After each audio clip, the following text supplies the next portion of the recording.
मित्रांनो, स्वागत आहे आपलं मराठी योजना या यूट्यूब चॅनलमध्ये।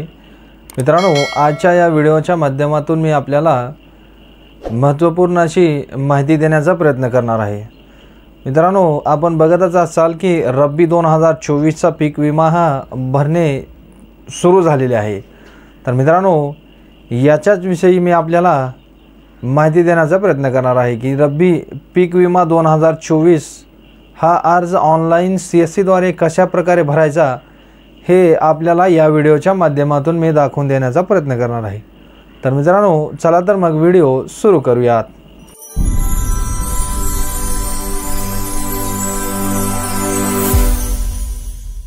मित्रांनो, सर्वप्रथम CSC लॉग इन केल्यानंतर आपल्याला सर्च बार मध्ये बघा, या ठिकाणी आपल्याला फसल असं नाव टाकायचं आहे। त्याच्यानंतर सर्च करायचं आहे। त्यानंतर बघा इथं CSC कनेक्ट दाखवल, या ठिकाणी आपल्याला क्लिक करायचं आहे।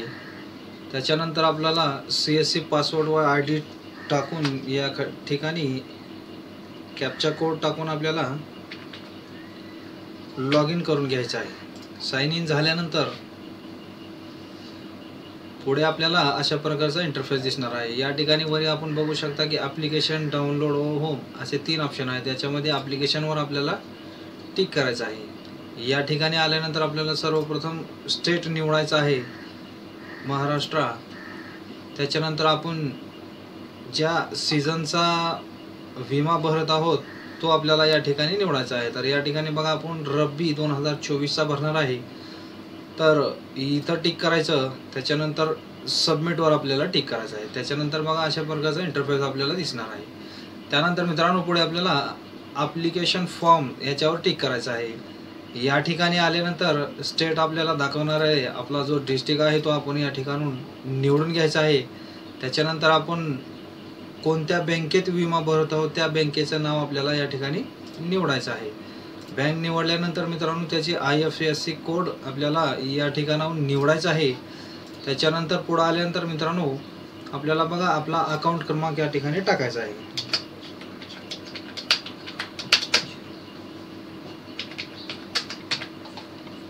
या ठिकाणी कन्फर्म साठी अजून एकदा टाकायचं आहे।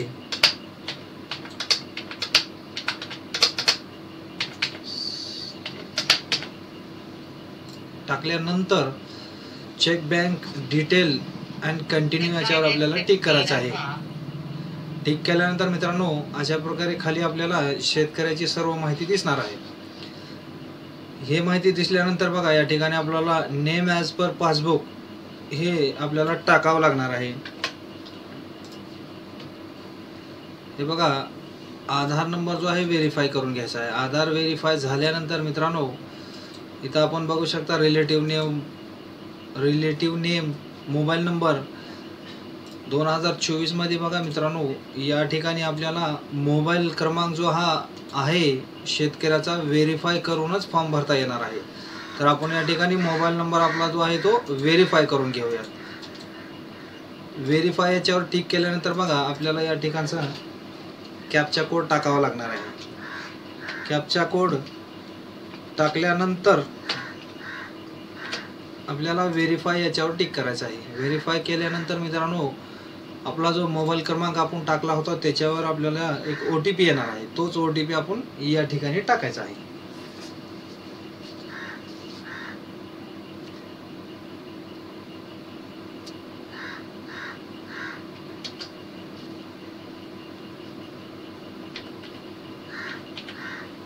OTP टाकल्यानंतर मित्रांनो, सबमिट याच्यावर आपल्याला टिक करायचं आहे। त्यानंतर आपण बघू शकता इथं व्हेरीफाय झालेला राईटचं आपल्याला चिन्ह दाखवणार आहे। त्याच्यानंतर पुढं जेंडर आहे, पुन्हा कास्ट कॅटेगरी आहे। त्याच्यानंतर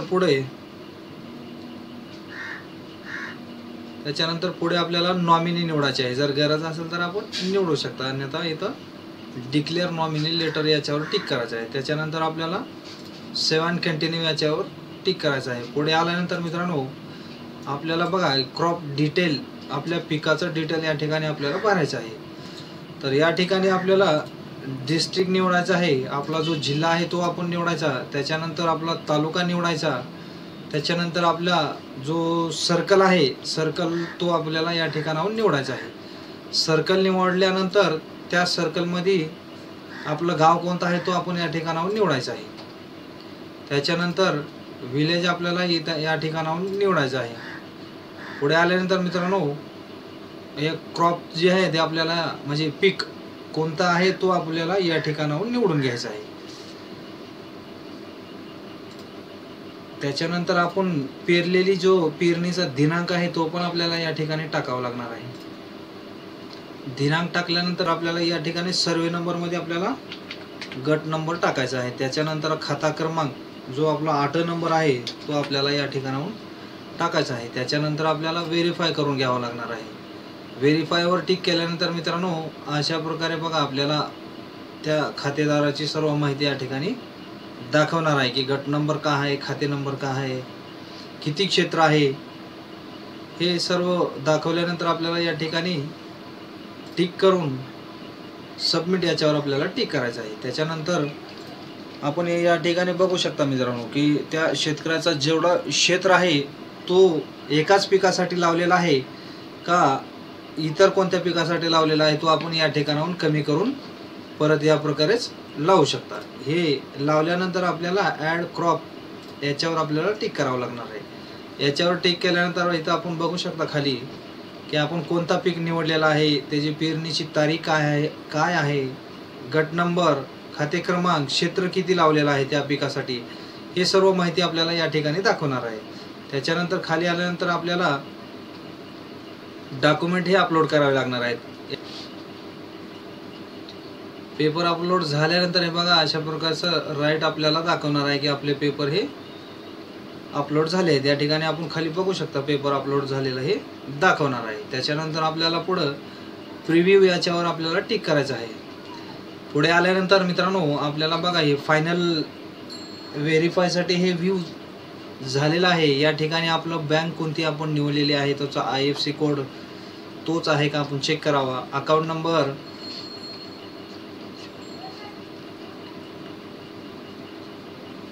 नंबर बरोबर आहे का आपण चेक करून या ठिकाणी बघू शकता. त्याच्यानंतर बघा खालची सर्व माहिती हे बरोबर असल्याची खात्री झाल्यानंतर आपण कुठल्या गावचा विमा भरला आहे व कोणत्या पिकाचा भरलेला आहे हे सर्व माहिती या ठिकाणी आपल्याला दाखवणार आहे.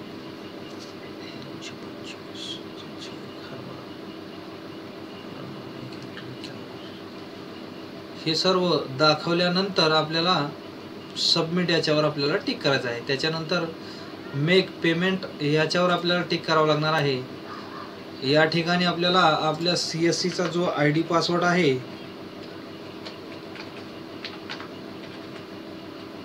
तो टाकून व्हॅलिडेट याच्यावर क्लिक करायचा आहे. त्यानंतर आपल्याला वॉलेट पिन जो आहे आपण टाकलेला तो या ठिकाणी टाकायचा आहे आणि पे याच्यावर आपल्याला टिक करायचं आहे. पे झाल्यानंतर मित्रांनो पुढे आपल्याला ॲप्लिकेशन नंबर मिळणार आहे तो आपण या ठिकाणाहून प्रिंट करून घ्यायचा आहे. अशा प्रकारे आपण जो विमा भरला आहे त्याची रिसिप्ट आपल्याला भेटणार आहे. हीच रिसिप्ट आपण प्रिंट करून शेतकऱ्याला देऊ शकता. तर मित्रांनो भेटूयात नवीन व्हिडिओ व नवीन अपडेटसह. तोपर्यंत धन्यवाद.